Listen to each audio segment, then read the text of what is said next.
Few are taught the fundamentals of finance and money management in school. This limited series podcast tackles the basics all students need to know to become financially independent. Made by students, for students. Welcome to episode 3 of the Money Class podcast. On this episode, we talk about buying and renting through the context of apartments, housing, vehicles, and transportation. Hey everyone, welcome back to the Money Class podcast. My name is Kosta. This is episode 3. Care to introduce yourself too? Hey Kosta, how are you? I'm good. I'll take that Very as a good formal introduction. We're keeping it. Yeah, it's no natural. worries. Episode 3, excited to have you guys over. Excited to be on episode 3. We have a few interesting topics which I actually brought up today. So let's hope they go well. And yeah, so. Look, I was doing a bit of research, and it's funny because I'm, with COVID, everything, you're often at home and you're kind of thinking to yourself, both Kosta and I, we live at our parents' house, and it's, we're in our bedrooms respectively, not together. That would be nice, but not together. But it's like, I don't know about you, but I go on Realtor, I go on MLS, I go online, and I go on Sotheby's as well, and I just go and search what types of homes there are for sale. And I think to myself, if I would start to be working in 6 months from now, what could I afford if I would want to move out, right? And obviously, I would want to be in Old Montreal or Griffintown or some part of downtown, the Plateau, all hot areas in Montreal. And then it begs the question, what should I do as an individual, right? Should I be renting? Should I be buying? Should I be looking at newer buildings, older buildings? So essentially, that sparked a bit of research on my end as to, okay, for my first place that I buy, or first place that I get to live in, should I rent or should I buy? And if so, let's say this is right after you start working, what decisions should you make? So I don't know, Kosta, if you want to kind of if you have a certain take. If not, I could start talking about it a bit, and then you could kind of jump in when you want. Okay, yeah, well, specifically for houses, apartments, and all of that stuff, I have my opinions kind of tend to sway away from the norm, so I'll let you go with it, and then I'll kind of comment on what I think and believe in. Also, keep in mind, this is one of those topics where I'm still kind of trying to decide on what options work best for me, because I think the norm or what everybody tells you to do is not necessarily best for a lot of people our age or people in their 20s in general. But yeah, go ahead. You explain your point first. So there's a few different variables you have to take into account. Obviously the first biggest one is what's your down payment, right? So we're very lucky in Canada that our housing market is very rich, and it's very we're in a very good place where you could have a 5% down payment on your first residential property. I think up to $500,000, which means that if I want to move into a place that's maybe worth $300,000, all I have to really amass is $15,000 in order for me to move in as a down payment. So maybe that won't be as soon as I start working, but if I save up for 6 to 12 months after I start working, hopefully I'll be able to get a down payment. So assuming I have the luxury of being able to delay my moving out a little bit, that's the first thing you want to consider, is your down payment. And then the next thing is, and I think this is the point that you want to make, because we've spoken to this as friends at some point, it's the mobility that comes with each of the options, right? So if you're someone who wants to be moving every 2 years, every 3 years, you're thinking, I would like to move to Toronto, I'd like to move to New York, to Los Angeles one day. Well, if you have, if you think where you're going to be at currently is going to be for short term, well, in that case, renting can make much more sense, because there's so many of these upfront costs when you buy. We could talk about real estate agent costs. We could talk about taxes, brokerage, the brokerage fees, the insurance, the prepayment of a certain amount of insurance. So there's a lot of costs that you have to incur early on. Now the flip side of that is that when you rent, normally your effective payments, so your payments, in money that's kind of lost, is usually going to be higher than the one of buying, right? Because when you buy, not only do you pay down, not only are you paying interest at the bank, while that being said, in Canada, their interest rates now for residential and commercial mortgages are very low. but you're also paying down some equity when you're buying when you have a mortgage, when you're buying a house, which means that even though maybe your actual total payment and more for buying a house is going to be higher every year because you're paying down equity through your mortgage, you're actually ending up it's in the long run it's costing you less because you get to build up an asset. Whereas in rent, it's kind of money that's not thrown away, but it's money that you'll never see again. But again, on the flip side, you've got a down payment for the house, you've got all the taxes, all the utilities, all the maintenance that you have to think about, and when you rent, well, those things are all secondary, right? So you go ahead. You kind of explained it, but you bring up a lot of great points there. I think the big thing when it comes to buying a house or buying any property is to understand where you see yourself in the future, or where you want to, be when you hit 30 years old, 35, 40 years old, whatever the case is. I hear of a lot of people who just end up saving a lot of money. By the time they're 23, 24, 25, or even 28, they just buy a property because they want to invest in the industry as a whole, real estate, and just kind of make it an investment more than like living in like a proper house. Other people just want to buy a house and have that be their main place to stay for the next 30, 40, 50 years. And it's just, that's their home. And that's why they see themselves raising their family and whatever. And they see the investment in like going through the entire process, renovating even, or just like doing all of these things. It's just like, it becomes their baby. I get that. Where I come in is I see myself, I don't know where I'm going to be necessarily in 5 or 10 years. And although I kind of see the benefits of me buying maybe a house with a down payment early on, if I want to, like right now we're in Montreal, if I want to go to Toronto, I don't want to have the responsibility of owning a place over here and kind of figuring out like the taxes and all of that stuff and just maintaining it, or like finding someone to rent it and figuring all of that out. It's just something I don't want to spend my time on. It's kind of same thing when it comes to like stocks that we talked about in the last episodes. Some people just want to like apply for robo-advisors and just let that be and not necessarily overthink too much about like different stocks they want to buy, or maybe even ETFs if they want to diversify into that. So that made me think, or that made me realize personally, I'd rather just rent a house and be able to have the mobility to just, rent an apartment, or a house later on, and be able to move like year over year in different cities. Heck, maybe if I go to the United States, who knows, Toronto, Vancouver, that's just something I enjoy. If there's a hole in the wall, it's not my problem. Unless I put that hole there, it's like usually the owner's problem, right? I hear that a lot. That's an extra expense you need to account for. That's an extra emergency fund you need to have. There's so much that goes into it, so much responsibility. Maybe I want to spend that time that I would probably put in a house, like the extra energy, time, and money that I would put into the extra money I put in on the house that I gain in time, I could use for something else that can bring me money in other places. Kind of like an opportunity cost, right?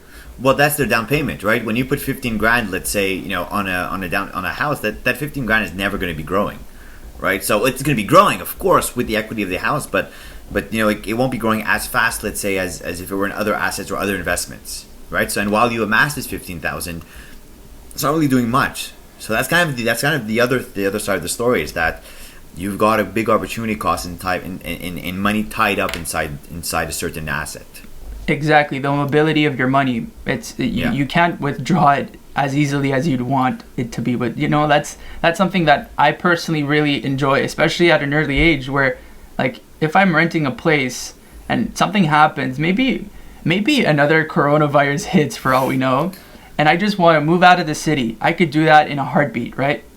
I could find a way. Well, relatively in a heartbeat. Relatively easy. But my point is, and I can downgrade. That's like a safe thing for me, where I can downgrade, find a place that's a lot cheaper for me, and go about it that way instead of like having to stick with what I had from the very beginning. Because there's so many risks, especially like depending. I know people listening right now may be thinking about this, but depending on the type of person that you are, same thing we talked about in episode 2. If you're high on risk and you don't know if necessarily what you're doing will work out, I think rent is amazing, because you can always move down a ladder when it comes to payment or like the expense of just your life expense in general. So yeah, that's something I really wanted to bring up. Again, though, houses are very complicated, and I think it's always better to really, really think about it. It's almost like buying. How do I put this? It sounds like you're going to say something controversial. No. It's buying a child. It's a concept. No. Which is not endorsed. No, I was gonna use I was gonna use a bad example, but I was gonna say like cars. But actually, that's different because but we'll talk about that after. So we'll talk about that after. But cars, like, yeah, in a way, cost, like, you know, the you lose a lot of money really quickly compared to a house where you tend to pretty much gain money, and it's kind of a good return on investment when it comes to just money, because there's other types of return on investments like happiness and whatever. But yeah, that's where I stand on. I think it really comes down to, you know, how long you want to stay in there, right? So if you want to be there for 3 years minimum, let's say, well, maybe buying makes more sense because you're able to build some equity and pay down some of the mortgage. There's an incredible tool online, and then that was, while doing a bit of research, I found it. It's called the New York Times debt versus sorry, not debt, rent versus buy. If you go on, pretty sure the New York Times that did that. Rent versus buy, but they do an incredible breakdown, and essentially you put in what you would be spending. Yeah, that's what it is. What you would be spending to rent. Yeah. What would be the equivalent rental price versus buying? So let's say you buy something. This is your down payment.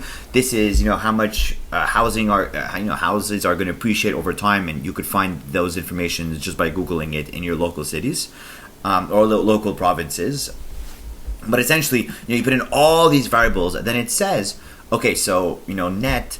What is it going to be? What is it going to be better? Now, are we going to be better to buy, or are you going to be better to rent? It depends on what you see as your plans, right? So if you think you're going to be, something that's very temporary, you know, 1 year, 2 years, in that case, it definitely makes more sense to rent. However, once you start looking long term, the equity that you're going to be building up with the house and the long term returns at the house. That when I say house, by the way, you know, I mean condo. When you buy a property, will appreciate, you know, over time. So it makes more sense in that case to buy.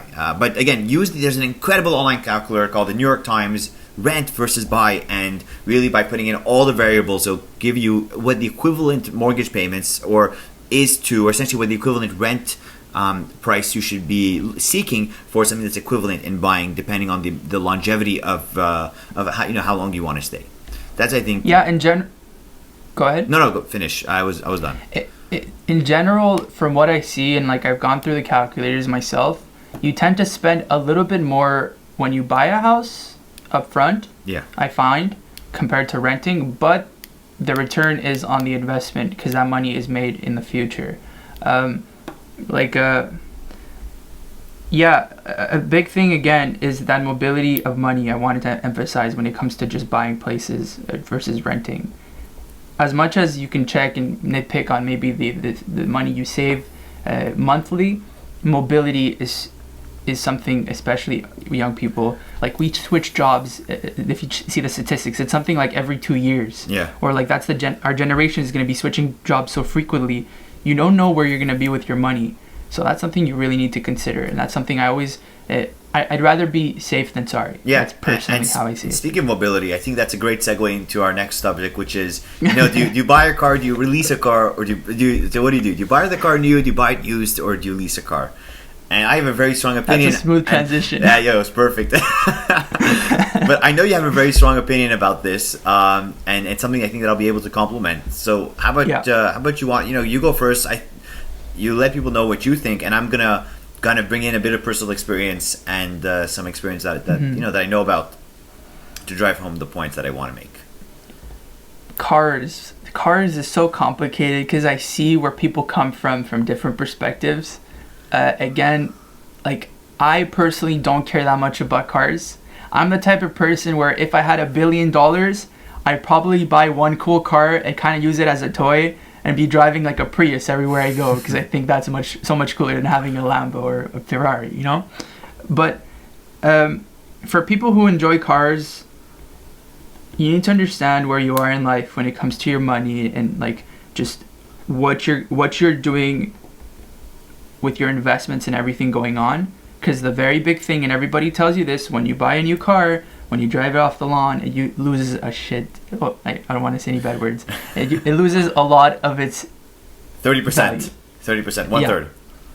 That is a lot of money that you lose up front. That's literally money you kind of throw in the trash. You kind of. People, here's why I say kind of, because I'm right now I was going to say, people, like, they see value in that, in the sense of, when you're buying like a Tesla, it's a toy. People enjoy that. That's like it's like a gift you're getting for yourself. You know what I'm saying? Yeah. It's but let's say you're in the market for your first car, and you've got an option. You've got $20,000 to spend, let's say, or maybe less, right? And you want to get yourself a Jetta, a Civic, a Golf, Nissan, Altima, like a first car, about $20,000 range, right? And you could either get a new car, you could get a slightly what was more expensive. You could get it a few years down the line. Something maybe was $30,000 new or $40,000 new for $20,000, or you can get a new car for $20,000, or you could just lease that car.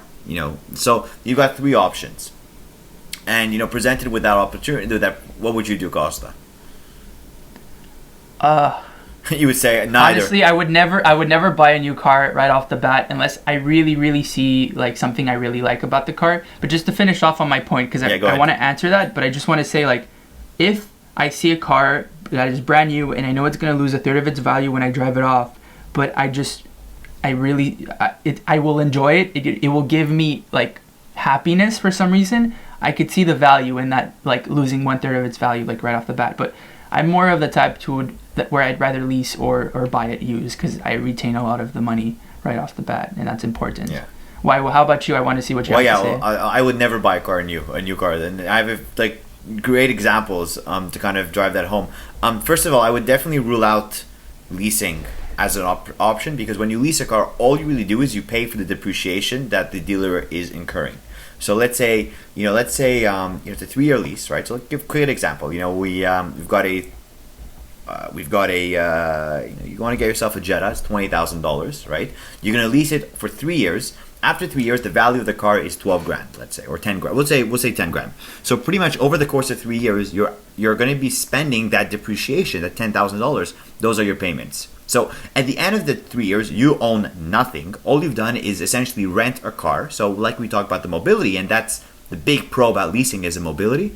But at the end, you own nothing, right? So off of 3 years, 3 times 12, that's 36 payments of $10,000 in total. That's $280 a month that you're spending for something that you really don't own, right?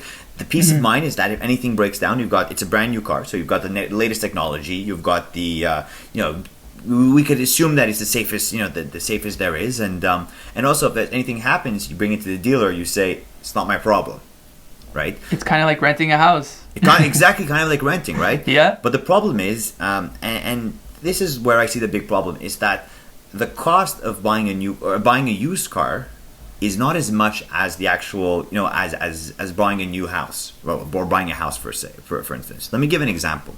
So if you got a car that was new $30,000 or $35,000, which you can now buy for $20,000, right? So the car already depreciated about 50%.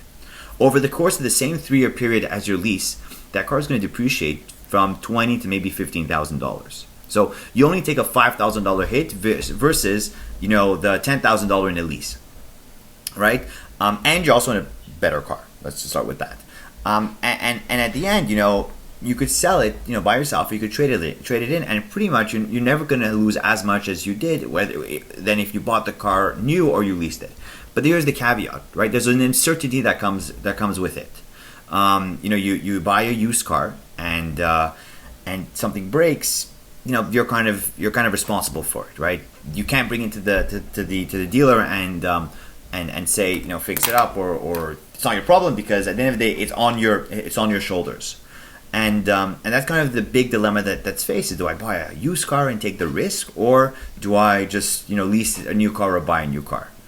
And I think I would definitely always go with buying a used car, just because I'm a bit more. I don't mind taking a bit of the risk. But something that's 3 years old is not old. Something that's 15 years old is a different story. But these cars today are better built than ever. They've got great technology, great safety features. So getting something that's a few years old probably won't cost you that much in maintenance, that much more in maintenance, and in headache than a new car. You get to save a lot by doing so. I totally agree. But again, a big thing with used cars and new cars, I read this in a book called, actually a book we talked about last time, I Will Teach You to Be Rich, by Ramit Sethi. And he talks about cars. And when you're buying a car, you're not just buying the car. You're buying, or like used or new, you're buying the risk of something breaking down and you having to create a new emergency fund for that product, right? So every time you're buying something that's really that's a high amount of money, like a house or a car, you need to understand that a car's expense is not just the car itself. It's the gas. It's, hey, maybe something happens to the engine and you need to give $1,000 on that month extra to repair it so you can actually use it. It's the parking. It's the occasional parking ticket, maybe a speeding ticket, whatever it is. All of that adds up. Yeah. And usually, when you're looking at cars, you need to understand you're probably going to end up paying probably the car itself plus times an extra third of its value or an extra half of its value, and that for some people twice the value of that car that you're going to be spending monthly. Yeah. So that's stuff you need to really consider. It's anything that requires buying, or whether it's a house or a car or even a laptop. I see it's the same way. You really need to understand that there's a lot more that goes into it than just the actual buying of it. Yeah, there's emergency funds are big. Yeah, no, it's all the added costs that come kind of with it. And I'm going to give an example, which was, my first car, and you remember it was my Focus ST, which is pretty much a Golf. It's pretty much the Golf GTI, but on the Ford side. And that car new is, oh my God, it was $40,000 new, which is really expensive for what it is, right? But the car is great. It has a lot of power. Great interior and everything. It was a great car. I owned it for 2 years, and I bought it used. I bought it used for $20,000. Let's say there's about $20,000 with taxes, and for that price range, I'm looking at Civics, I'm looking at Jettas. So from the get go, the actual car itself, the quality of it was greater just because it had the bucket seats and it had the navigation and it had the backup camera. It looked like a proper race car. Yeah, it was like a it had the speed as well. It was pushing 300 foot-pounds of torque, 260 horsepower. It was a fun car. I modified it a bit.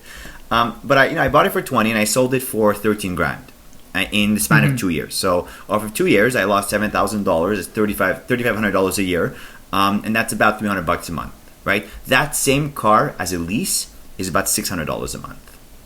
Okay, and it didn't cost me $300 a month in maintenance.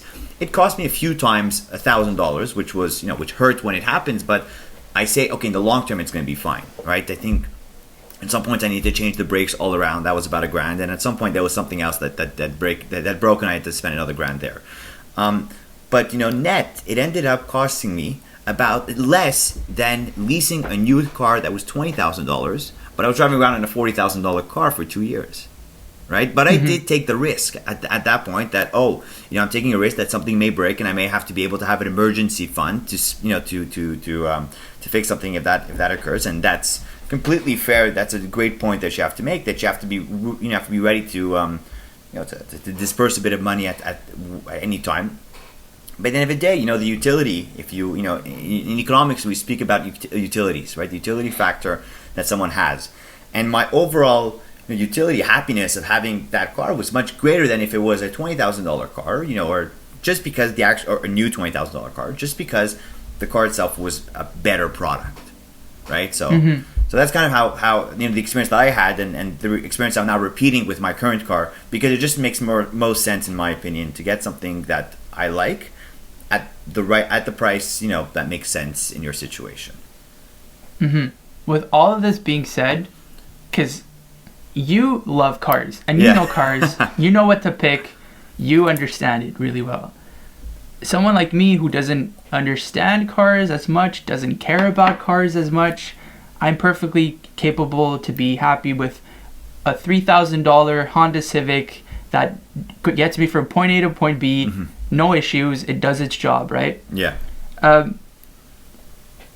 We're giving out prices right now, but for students, because this podcast is made for students, what would you think would be a best option for someone, let's say, who may have student loans, Yeah. may have just wants to take it from their house to their school? That's the big thing. Like, what do you think about that? Like, what would you recommend? Yeah. So look. First thing is you want to look at your budget, and you want to look for cars that are, you're able to spend $200 a month on a car. Let's say I want you to spend 20% less, right? Or 10 or 20% less, because we want to be more comfortable, because you've got insurance to pay, you've got insurance, gas, parking, and general maintenance, right? So we know that, twice a year you have to change your tires, and, at least, once or twice a year you have to change the oil. Well, already these are expenses. So whatever your budget is for the car, you want to spend less on that for today.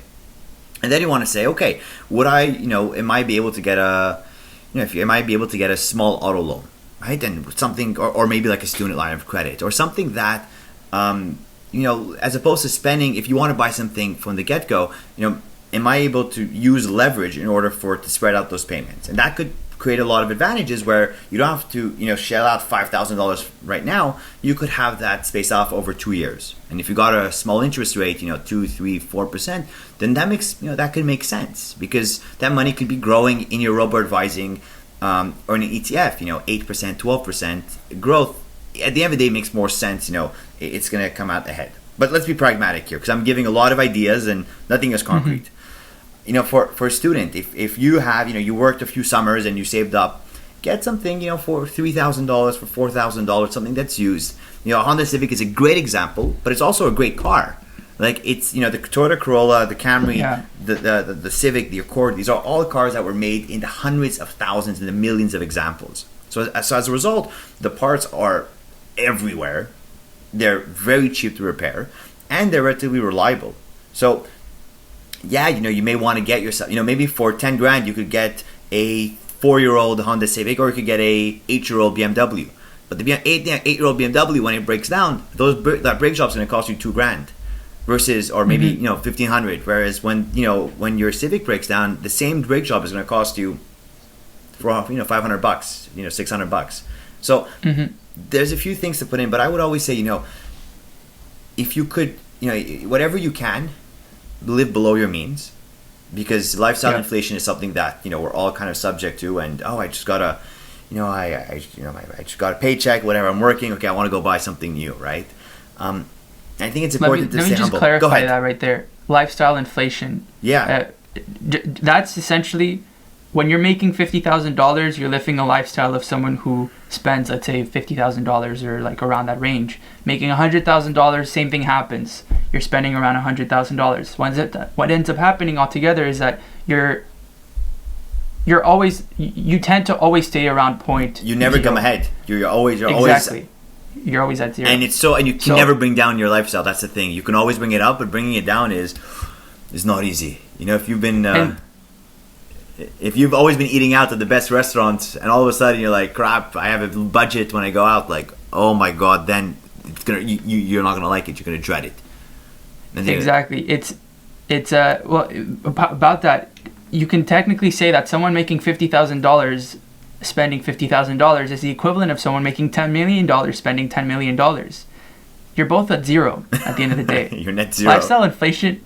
Well, yeah, inflation is a big thing, and I kind of agree with that. Always live below your means. And that applies to cars, houses, or anything. Yeah. But yeah, continue. No, because as an intern, like, I'm gonna, when I intern, you're making money. You're like, oh my god, I'm making $500 a week. I'm making $1,000 a week. You're starting to actually make a bit of money, and all of a sudden, you wanna, when we could go out to a club, it's like, I could spend, I could buy the bottle, for my friends, no problem. And yeah, you could do that once in a while, but you don't have to do that every time you go out, right? And I know people who, they got a paycheck, the next day, you see their Instagram stories, they're car full of they're at the mall, or they're going clubbing and spending what they have. Like, okay, that's fun, but remember, there's an opportunity cost to doing that, right? And your $200, your $250 bottle of gin at your club is gonna cost you in the long run.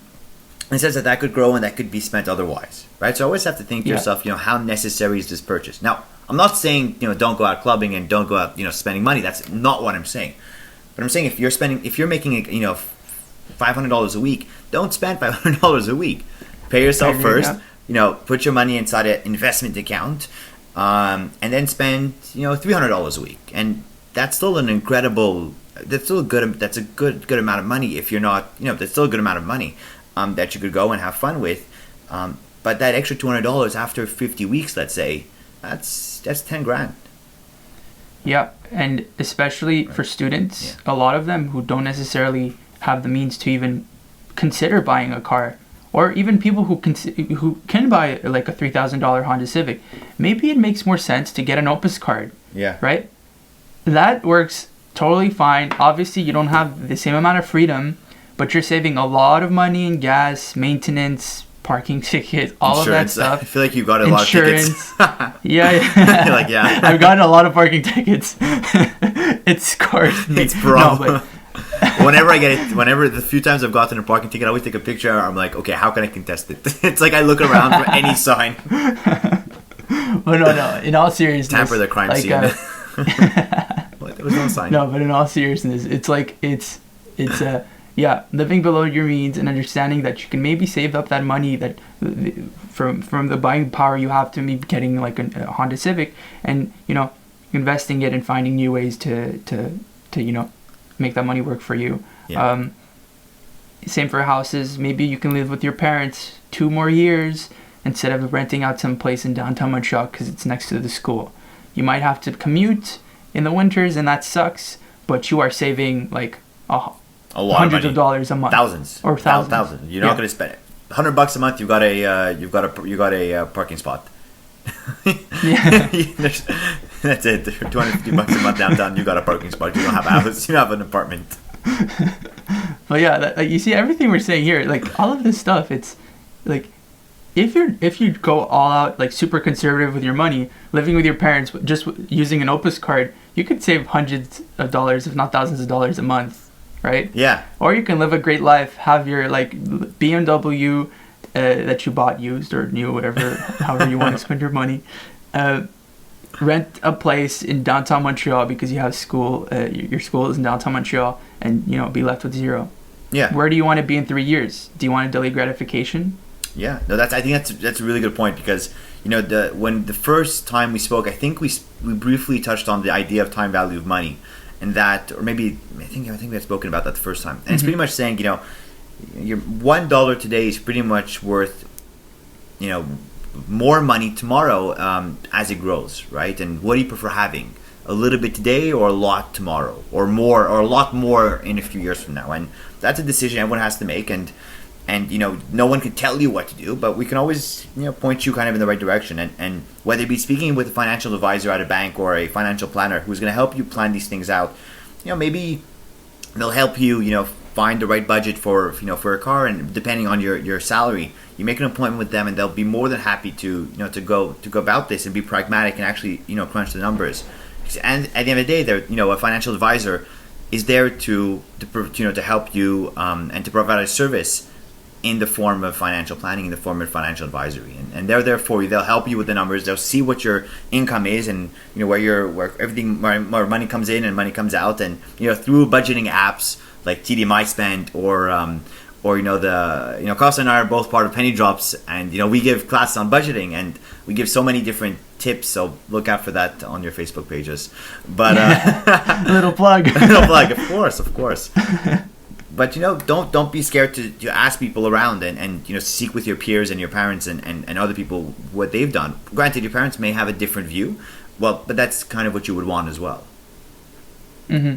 Yeah, I totally agree, and that's something we're gonna be emphasizing every single episode. I find it's the value of $1 now compared to in the future, and being able to find a way to budget your life or plan your life around what money you're making now, what you're going to be making in the future, and just figuring it all out.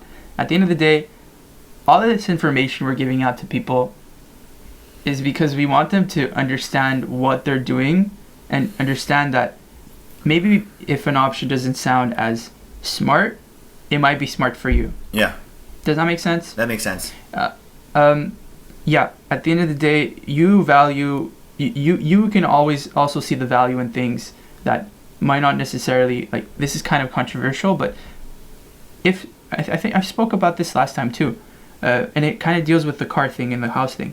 If you see the value in buying a new car, or if you see the value in buying Gucci clothes every month because you like that, if you plan in a way where you can maybe find ways to save up in other areas of your lifestyle, you can indulge in that. Yeah, right? That's true.